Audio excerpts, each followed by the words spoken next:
All right, our next topic is supplier evaluation or supplier selection. In the old school thinking, old way of the relationship with the supplier, it seems like it was very limited in scope. It was plastic. There was no real relationship many times. And you can imagine the conversation and how it would have gone. Do you have this in stock? Do you offer bulk discounts?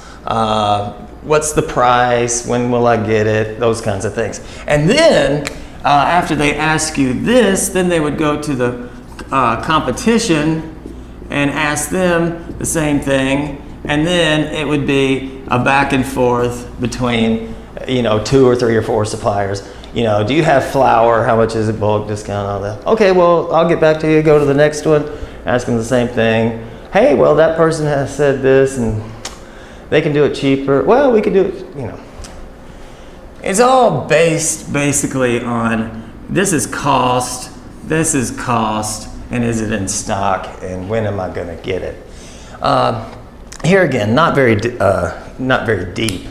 A more sophisticated way of looking at suppliers and evaluating or selecting them is to look at these items, which aren't necessarily in order of importance, but we have systems capabilities. What are they capable of doing? Many of you are working on a product, and that product's going to need a label. You're going to go to the printer, and you will see, hopefully you'll look into what are their systems capabilities, their processes, also goes into quality, their design, things like that. And then you might, go across several suppliers of labels and looking at their systems capability. While you're doing this, you'll probably notice their attitude. Attitude is really important. I mean, we need things done and we need quality, but what is their attitude? And what is their attitude towards continuous improvement? It should be pretty obvious. Hey, we've done this, we're working on that to improve that, we're going to do this. Their attitude towards continuous improvement and their attitude in general. Now, we're moving away from just price and discounts and things like that. Long-term relationship potential. What scares me the most about local suppliers, even on our small scale, is do they have the potential to have a long-term relationship with you? It might be, I just don't get that they're going to be there for me, Professional. When I say professional, I don't mean suit and tie and all of that. I mean, reliable. They don't overpromise and underdeliver. They build expectations for you, and they deliver on that. Trust and caring. If 2 people have the same systems capability, who can you trust? Who's going to actually care about you? Then we get to some of the costs and quality. It's not just about price. Actually, here we're looking at their cost to see if they've done continuous improvement to build up their quality, minimize their waste, rework and scrap and all that, and take a look at their cost. On-time delivery rates, that might help. Management stability. We don't touch on it as much as we could in this class, but management, is it stable? Are people constantly leaving? Are employees or assistant managers constantly leaving because they're not happy? If we have an attitude of continuous improvement, quality, lowering cost, we should have stability too. People should be happy to be working there. If they're not happy working there, boy, we got a cultural problem, and they don't trust the boss either, so why would I trust the boss? Experience. This comes up in the next class, but experience can be a good thing. It can be a very good thing, but it can also be meaningless. Since 1832, we've been in business, and we still are barely surviving because still suck. Experience at what? Having a bad attitude, thinking just me, for me, if I win, everything's fine, and financial stability, which would be the result of all of these things if they exist. So instead of just buying on price alone and having just a plastic relationship, what about all of these things? That's what you should be looking for in a supplier. And sadly, this is the new way.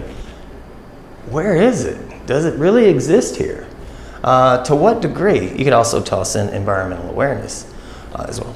Okay, so people have often asked me, sir, why aren't you doing anything? Well, I grade papers, and I don't have the energy I used to have. And over here we have local, unsophisticated suppliers. Attitude, not so great. Continuous improvement, non-existent. Long-term relationship, rare. Professional, suit and tie, but that's all you're going to get. Not suit and tie, but you know what I mean. Presentation. Trust and caring, I just don't see it, man. Quality, or is it based on cost? Actually, I mean, you can almost see it at the grocery store. They don't really care about the quality. They're cheap. So the cost is not a good thing there. On-time delivery rates, if they care. Management's experience? 40 years of experience. Who cares? Financial stability, with all of this, that's probably going to be low. Just because they look like they're successful doesn't mean they've got a bank load of money. So we come over here, and I'm sure you've experienced some of these things too. What are the favorite words? And I'm talking about retailers, and it would be the same. Some of the big suppliers too. It's finished with a smile. Hey, I normally don't buy breakfast, but I'm in the mood for a breakfast burrito today. Oh, it's finished. You don't have to smile. It really looks like I won, you lost, right? I'm sold out of burritos. You're not gonna get one. How do you like those burritos? You don't have to be happy that I'm gonna starve. We are successful. It's finished. No come yet. Heard that one yesterday. Hey, no come yet? Well, when will it come? Oh, it'll be here tomorrow. Yeah, right. Okay, it's tomorrow. So no come yet. Why did you tell me tomorrow if it's not gonna be here tomorrow?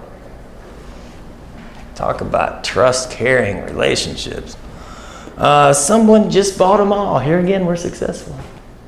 Oh no, someone just bought them all. No, God, you're late. They accuse me of being late. Oh, you should have been here yesterday. Glad to see you disappointed. That's about the attitude that I've gotten in many, many places. We won, you lost. But a supplier, should want you to be successful so they can be successful. It's very strange. This is kind of like the closed system when we're hoping for the open system. So, a new way to look at suppliers. And really, when it comes down to it, a lot of this is very rare. So why would you start an operation? Why would you invest in equipment if you know the supplies aren't going to be there consistently?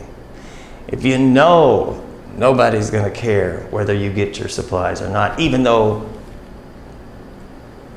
they would make money supplying you. Yeah, it's bad. You need to think about it though. You need to think about that. Look at your projects, look at the supplies you're going to need, and ask yourself, if I invest in this, are the supplies going to be there? Will they be there? If they're not, it's going to be a bad day, bad week, even a bad month. Now your reputation is down the drain.